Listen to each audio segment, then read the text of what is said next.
হরে কৃষ্ণা, রাধে রাধে বন্ধুরা। আমাদের বৃন্দাবন বেঙ্গলি ব্লগে আমি শুক্লা আপনাদের সকলকে জানাই সুস্বাগতম। আপনারা সকলেই কেমন আছেন? আশা করি রাধা মাধবের কৃপায় সকলেই ভালো আছেন। তো আমরা বন্ধুরা আজকে হঠাৎ করে যাচ্ছি মথুরা। কিছু কাজ ছিল, তো আমাদের আমরা কি কারণে হঠাৎ করে মথুরা যাচ্ছি সেগুলো সব দেখাবো আজকে আপনাদেরকে। আপনারা পুরো ভিডিওটা দেখতে থাকুন। অনেক জায়গায় গিয়েছিলাম মথুরাতে, আজকে অনেকগুলো কাজও ছিল আমাদের।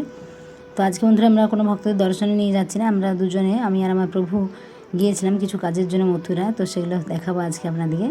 তো যারা বন্ধুরা আমাদের চ্যানেল নতুন তারা অবশ্যই আমাদের চ্যানেলটিকে সাবস্ক্রাইব করবেন।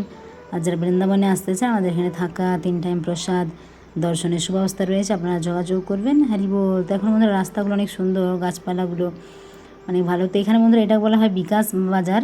এখানে যে কোনো মোবাইল মোবাইলের যদি কোনো কিছু ডিস্টার্ব হয় তো এখানে মোবাইল সারানো যায়, নতুন মোবাইল কেনার জন্য অনেক ভালো বিকাশ বাজার। তো আমরা মোবাইলগুলো কিছু ঠিক করলাম। আমাদের আগের যে মোবাইলটা, এখন যেটাতে ভিডিও করছি, সেটারও এখন বন্ধুরা একটা অনেক সুন্দর মোবাইলের পেছনে যে স্টিকারগুলো লাগানো, অনেক সুন্দর সুন্দর স্টিকার ওখানে পাওয়া যায়। আর এমনিতে যে আরও দেখাবো আপনাদেরকে ভিডিও শেষে যে আমরা কী মোবাইলের পেছনে একটা অনেক সুন্দর যে কাভারের মতো হয়, স্টিকারের মতো ওটা লাগিয়েছি, দুটোতেই লাগিয়েছি। তাই যে ফোনে ভিডিও করছি তো সেটা তো দেখাতে পারবো না। আরেকটা ফোন যে রয়েছে, যেটা আমাদের আগে ছিল, আগে ভিডিও বানাতাম যে ফোনটাতে, প্রভুর ফোনটা যেটা রিয়েলমি, সেটা তো লাগিয়েছে একটা অনেক সুন্দর স্কাই কালারের ফ্লাওয়ার। আর এই রাস্তাটা বন্ধুরা এটা হলো যে দ্বারকাধীশ মন্দির যায় সেই রাস্তাটা, তো অনেক সুন্দর। এখানে আমরা গিয়েছিলাম দুপুরবেলা, আমরা বিকেলবেলা বাড়ি ফিরে আসলাম। অনেকে ফোন করেছিলেন আমাদেরকে যে এখানে আসার জন্য, বুকিংয়ের জন্য। তো আমরা কিছু ফোন অ্যাটেন্ড করেছিলাম, কিছু ধরতে পারিনি। তো আপনাদেরকে আমরা পরে আবার কল ব্যাক করবো, বা আপনারা পরে আবার করতে পারেন আমাদেরকে ফোন। অনেকে বলছিলেন মাতাজি আসবো, তো আমরা যেহেতু রাস্তায় গাড়ির মধ্যে ছিলাম তো সেই কারণে ফোনগুলো ধরতে পারিনি, কেননা ওখানে রাস্তায় অনেক আওয়াজ, তো ঠিকমতো শোনাও যায় না, তো তাদের সাথে ঠিক করে কথা বলাও যায় না। তো সেজন্য আপনারা পরে বন্ধুরা আবার আমাদেরকে ফোন করবেন, যোগাযোগ করবেন যারা এখানে আসতে চান দর্শনের জন্য। তো এমনিতে বন্ধুরা বৃন্দাবনও বাজার রয়েছে, অনেক বড় বাজার, অনেক জিনিস পাওয়া যায়। মথুরাতেও যে বাজার রয়েছে, তো আমরা অনেক জায়গা আজকে ঘুরেছিলাম। এই দেখুন বিশ্রাম ঘাট গিয়েছিলাম আমরা, ভক্তদের দর্শনে এখানে নিয়ে যাই। ভগবান শ্রীকৃষ্ণ কী করেছিলেন যখন কংসকে বধ করেছিলেন মথুরাতে, তারপরে বিশ্রাম ঘাটে বিশ্রাম নিয়েছিলেন। তো এখানে মন্দিরে দেখুন কত বড় বড় ঘণ্টাগুলো রয়েছে, তাই না, ভগবানের এখানে মন্দির। আর এখানে দেখুন যমুনা মহারানী, আপনারা দর্শন করুন। তো এখানে আমরা যমুনার জল মাথায় নিয়ে নিয়েছিলাম। আর ওই পাড়ে দেখুন কত নৌকা রয়েছে, তাই না, অনেকে এই পাড় থেকে ওই পাড়ে যায়। কিন্তু এখন বর্ষার কারণে জলটা অনেক বেড়ে গিয়েছে। জল তো আগে কম ছিল, আপনাদেরকে দেখিয়েছিলাম আমরা কেসিঘাটেও জল কতটা বেড়ে গিয়েছে। কিছুদিন আগেই জল অনেক কম ছিল। তো এখানে বন্ধুরা আমরা মাথায় জল নিয়ে নিয়েছিলাম, জয় যমুনা মহারানী কি জয়। তো আপনাদের উদ্দেশ্যেও জল দিয়ে দিলাম। আপনারা হরি বল, সকলে প্রণাম জানান যমুনা মহারানীকে। তো যমুনা মহারানীর এখন যে তেজ, যে প্রবাহ অনেকটাই বেড়ে গিয়েছে, যেহেতু বর্ষাকাল এখন। তো বর্ষায় দেখুন কত দূর একুল ওকুল বেয়ে জল যাচ্ছে, একদম যমুনা মহারানী প্রবাহিত হচ্ছেন। তো বিশ্রামঘাটে অনেকটা দেখুন কতটা জল চলে এসেছে। আগের বছর বন্যার সময় বন্ধুরা এই যে উপরে দেখতে পাচ্ছেন আপনারা যে যে পাথর লাগানো রয়েছে চারিদিকে, এগুলো তো চারিদিকে জল উঠে গিয়েছিলো আগের বছর বন্যার সময়, অনেকটা জল উঠে গিয়েছিলো। তো এখানে বন্ধুরা ভক্তরা যায় সকালবেলা বিকেলবেলা দর্শনে। তো আমরা গিয়েছিলাম দুপুরবেলা, তো সেই জন্য সেই সময় ফাঁকা ছিল এই জায়গাটা। আর যে বড় বড় ঘণ্টাগুলো আপনারা দেখতে পাচ্ছেন, এগুলো অনেকে বাজায়। তো সেই সময় যেহেতু দুপুরবেলা দেখুন 12টা থেকে 4টা, 12:30 থেকে প্রায় 4টা 4:30 পর্যন্ত যে কোনো মন্দিরে ভগবানের বিশ্রাম থাকে। তো সেই জন্য সেই সময়টা তো বেশি ভক্তরা যায় না। তো এখানে কিছু ভক্ত বসেছিলেন ওই যমুনার পাড়ে বসে যমুনা মহারানীর দর্শন করেছিলেন। তো আমরা যেহেতু সেই পাশ দিয়ে যাচ্ছিলাম, তো প্রভু বললেন যে চলো এখানে একটু দর্শন করে আসি, প্রণাম করে আসি যমুনা মহারানীকে। তাই প্রণাম করে আসলাম আমরা এখানে। তো আরও অনেক দোকানে গিয়েছিলাম। আমাদের যে ভক্তবৃন্দরা আসবে কয়েকদিন পরে, কিছু আমরা দোকানে কিছু জিনিসও কিনেছি, সেগুলোও দেখাবো। তো অনেক রৌদ্র ছিল বন্ধুরা এখন বৃন্দাবনে, যেমন আজকে কালকে একাদশী ছিল, দ্বাদশী। তো এখন এই 2 দিন বৃষ্টি হয়নি। এখন আবহাওয়াটা ভালো, তবে গরমও করছে অনেক, কেননা এই বর্ষাকালে বন্ধুরা এরকমই হয়। যখন বৃষ্টি পড়ে তখন মনে হয় বৃষ্টি পড়ছে, রোদ উঠলে ভালো, আবার যখন রোদ দেয় তখন এমন গরম করে। তখন মনে হয় যে মানুষের আসলে কি বলুন তো, যখন গরম হয় তখন মনে হয় ঠান্ডায় ভালো ছিল, বা যখন অনেক ঠান্ডা তখন মনে হয় গরমে ভালো, ফ্যান চলবে, এরকম আমাদের মনে হয়। কিন্তু দেখুন প্রকৃতির নিয়ম, যখন যে ঋতু আসবে তখন তো সেটা থাকবে, তাই না।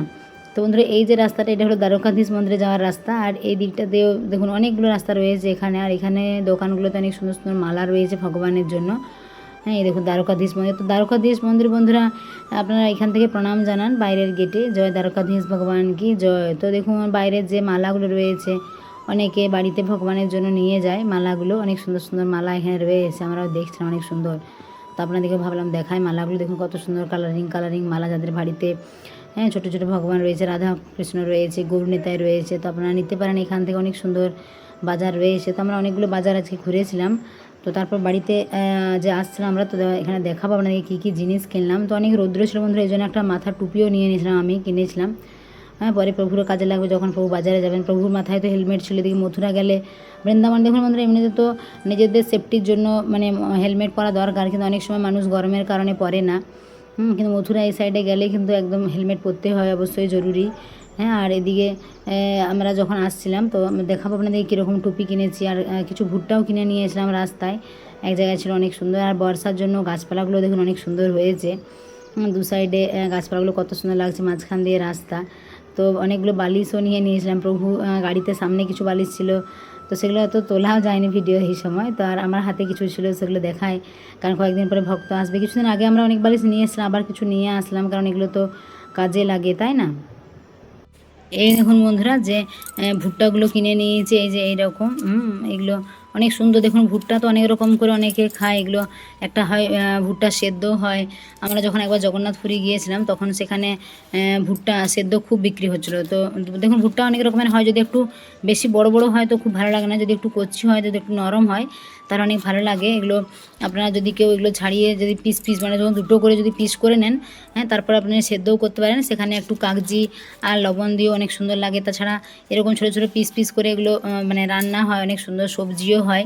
হ্যাঁ, ভুট্টার অনেকে আবার যদি দেখুন গ্যাসে অনেকে পুড়িয়ে খায় ভুট্টা, কিন্তু সেটাতে গ্যাসের একটা যে মানে ক্ষতিকারক যে রশ্মি, এটা মানে গ্যাসের যে ডাইরেক্ট কিন্তু গ্যাসে সেকে খাওয়াটা কেমন। যদি এমনিতে ঘুঁটের আগুনে হয়, কিন্তু কয়লার আগুনে হয় যদি যারা পোড়ায়, সেটা কিন্তু ভালো। কিন্তু গ্যাসে আমার মনে হয় সেকে যারা খায়, এটা কিন্তু গ্যাসের যে মানে দেবেন যে তাপটা, ওটা ডাইরেক্ট এটার মধ্যে পড়ে। এটা কিন্তু বন্ধুরা অনেকটা ভালো নয়, ওটা শরীরের জন্য ক্ষতিকারক। কিন্তু অনেকে মানে সুযোগ সুবিধা নেই, তারা গ্যাসে পুড়িয়েই খায়।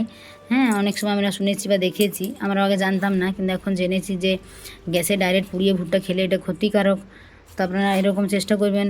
হ্যাঁ, হয়তো বেশি একটু উপর থেকে যদি সেকে খাওয়া যায়, বা যদি সেদ্ধ করে খান, সব থেকে বেশি উপকার। এর পুরো যে গুণাগুণটা পাবেন, মানে হয়তো এই যে মানে দুটো বা তিনটে পিস করে নিলেন, তারপরে প্রেসার কুকারে সিটি দিয়ে সেদ্ধ করে লবণ আর কাগজি দিয়ে, অনেক ভালো।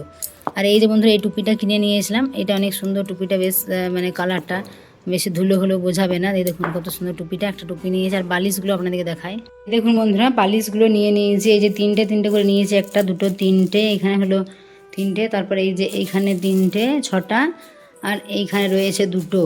হ্যাঁ, তো এগুলো আমরা বেশ ওয়েস্ট বেঙ্গল থেকে এবারে যে গিয়েছিলাম, তো সুতির কাভারও নিয়ে এসেছি বালিশে। তো এই বালিশগুলো একটু ভালো, একটু বেশ মোটা মোটা। আগের বারে নিয়ে এসলাম সেই বালিশগুলো এত মোটা ছিল না, মানে পাতলা পাতলা ছিল। তো এরকম 8টা বালিশ নিয়ে নিয়েছি। এখন ভক্তরা আসবে কিছুদিন পরে, তো কাজে লাগবে। দেখুন এগুলো এখন খুলে রাখতে হবে। এই দেখুন বন্ধুরা কত মোটা বালিশগুলো, তাই না? তো এরকম এই যে একসঙ্গে 3টে করে বেঁধে দিয়েছিল প্রভু। গাড়িতে নিয়েছিলেন 5টা, আর আমি হাতের মধ্যে নিয়েছিলাম 3টে। এরকম করে ঝুলিয়ে, এরকম করে ধুয়ে, মানে এরকম করে ধরে নিয়ে আসতে হচ্ছিলো, অসুবিধা হচ্ছিলো, তাও আমরা নিয়ে চলে এসেছি।